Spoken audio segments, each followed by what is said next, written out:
వేల టన్నులు అధికంగా ఇచ్చామని చంద్రబాబు గారు మొన్ననే ప్రెస్ మీట్లో చెప్పారు. ప్లే చేయమ్మది ఒకసారి ఆయన అన్న మాటలు కూడా. దగ్గర దగ్గర 3 లక్షల టన్నులతో ఓల్డ్ బ్యాలెన్స్ ఉంది. దాంతో కలిపి ఇప్పటికి 6,65,000 మెట్రిక్ టన్నులు యూరియా అందుబాటులో పెట్టాం. గత సీజన్తో పోల్చుకుంటే ఈ రోజు ఈనాటికి 97,000 మెట్రిక్ టన్నులు యూరియా అధికంగా సరఫరా చేశాం. రైతులకు మొత్తం యూరియా కూడా చేరింది. చంద్రబాబు నాయుడు స్వయంగా మాట్లాడుతూ ఉన్న మాటలు ఇవి. అధికంగా పాత బ్యాలెన్స్ కాక 3 లక్షల టన్నుల పాత బ్యాలెన్స్ కాక 6,65,000 టన్నుల యూరియాను సప్లై చేశామని, గత సంవత్సరంతో పోలిస్తే ఇది 97,000 టన్నులు అధికంగా ఇచ్చామని ఏకంగా ముఖ్యమంత్రి చెప్తా ఉన్న మాటలు ఇవి. నేను ఒకటే అడుగుతా ఉన్నా, మా చంద్రబాబు నాయుడు గారు చెప్తా ఉన్నట్టుగానే ఈ మాదిరిగానే సప్లై జరిగి ఉండింటే, ఈ మాదిరిగా రైతులకు అంది ఉండింటే, ఈ మాదిరిగా రైతులు రోడ్డెక్కే పరిస్థితి ఎందుకు వచ్చింది? రాలేదనే కదా, ఆయన సప్లై చేయలేదనే కదా రైతులకు ఈ కష్టాలు ఎందుకు ఉన్నాయి? రైతుల చేతిలో యూరియా రాలేదు కాబట్టే కదా ఈ పరిస్థితి ఎందుకు వచ్చింది రాష్ట్రంలో. కారణం ఆర్బీకేలను నిర్వీర్యం చేశారు, ఈ క్రాప్ వ్యవస్థను నిర్వీర్యం చేశారు, పిఎస్సీలను నిర్వీర్యం చేశారు, ప్రైవేట్కు ఎక్కువ కేటాయించారు. మరోవైపు ప్రభుత్వం నుంచి వెళ్తా ఉన్న ఎరువులను తెలుగుదేశం పార్టీ నాయకుల దగ్గరుండి దారి మళ్లించి అధిక ధరలకు అమ్ముకుంటా ఉన్న మాట కళ్ళ ఎదుటే కనిపిస్తూ ఉంది. అది కూడా చూపించమ్మా. కర్నూలు జిల్లా ఎమిగనూరులో ఎరువులు పక్కదారి పట్టిస్తూ పట్టుబడిన టీడీపీ నేతలు. పల్నాడు జిల్లా దాచేపల్లి 165 బస్తాల ఎరువులు అక్రమంగా తరలిస్తూ పోలీసులకు చిక్కిన టీడీపీ నేతలు. యూరియా పంపిణీలో టీడీపీ నేతల అరాచకం. 70 టన్నుల యూరియా మాయం. నంద్యాల జిల్లాలో డోన్లో.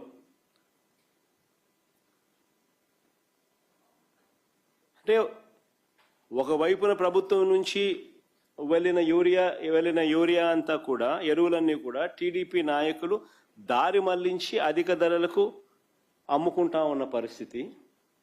మరోవైపు వీరు అధికంగా కేటాయించిన ఎరువులు, ప్రైవేట్కి ఏదైతే వీళ్ళు అధికంగా కేటాయించిన ఎరువులు ఏదైతే ఉన్నాయో వాళ్ళు దాన్ని బ్లాక్ చేసి బస్తా ఏకంగా 267 రూపాయలు బస్తా యూరియా ఉంటే దానికన్నా 200 రూపాయలు అధికంగా, 250 రూపాయలు అధికంగా దాన్ని బ్లాక్ చేసి స్కేర్సిటీ క్రియేట్ చేసి బ్లాక్లో అమ్ముతా ఉన్న పరిస్థితి. ఇలా బ్లాక్ మార్కెట్లో ఎరువులు అమ్మడం ద్వారా చంద్రబాబు నాయుడు గారు దీన్ని ప్రోత్సహించడం ద్వారా డైరెక్ట్గా భాగస్వామి కావడం వల్ల దాదాపుగా 200 నుంచి 250 కోట్ల రూపాయల స్కామ్ ఇది.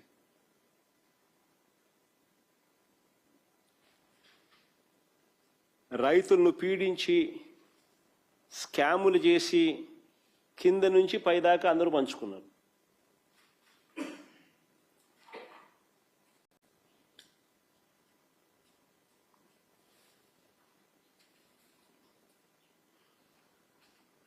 నేను అడుగుతా ఉన్నా, మా ప్రభుత్వ హయాంలో ఇలాంటి అక్రమాలు ఎందుకు జరగలేదో తెలుసా? కారణం ఆ రోజుల్లో ఒక భయం ఉండేది. తప్పు చేయాలి అని అంటే భయపడేవాళ్ళు.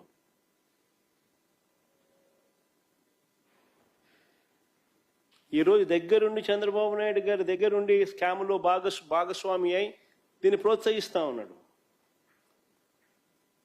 పైపైన మాటలు మాట్లాడతారు, తూతూ మంత్రాలే చేస్తారు తప్ప ఎక్కడా చిత్తశుద్ధితో తనిఖీలు ఉండవు,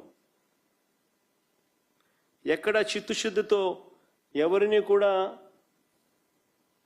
ఎవరి మీద చర్యలు ఉండవు.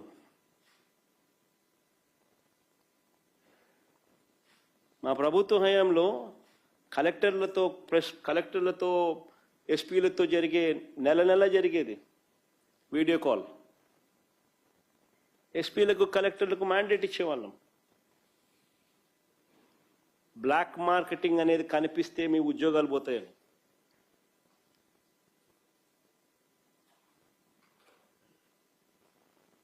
ఈరోజు ఏం జరుగుతా ఉంది?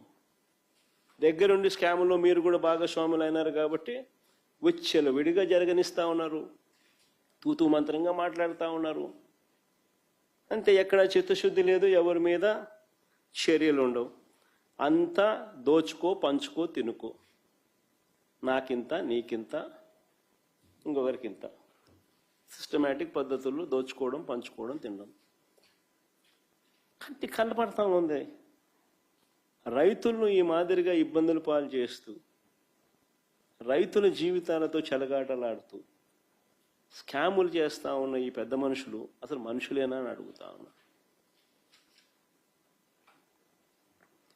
మరో వంక ఏ పంటలకు గిట్టుబాటు ధరలు లేవు, ఏ పంటలకు మరో పక్క గిట్టుబాటు ధరలు లేవు. వరి, మిరప, పత్తి, జొన్న, కందులు, మినుములు, పెసలు, మొక్కజొన్న, సజ్జ, రాగులు, అరటి, చీని, కొక్కో, పొగాకు, మామిడి,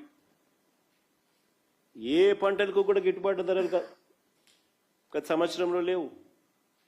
మనం చూసిన ఈ సంవత్సరంలో ఎక్కడ రాలా. చివరికి ఇప్పుడు కూడా మళ్ళీ ఉల్లి పరిస్థితి అదే, టొమాటో పరిస్థితి అదే, చీనికాయలు